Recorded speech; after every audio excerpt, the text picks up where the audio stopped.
Düştüğünde sarış yüzüken gelip yaşlı gün sıralım kadar İlhamlı gün bilsin bugün bizge.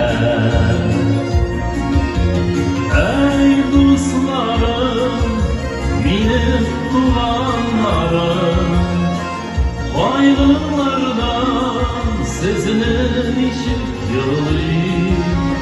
Unuttunuz bütün kaygılarını, sizin için bugün uzun yılıyım.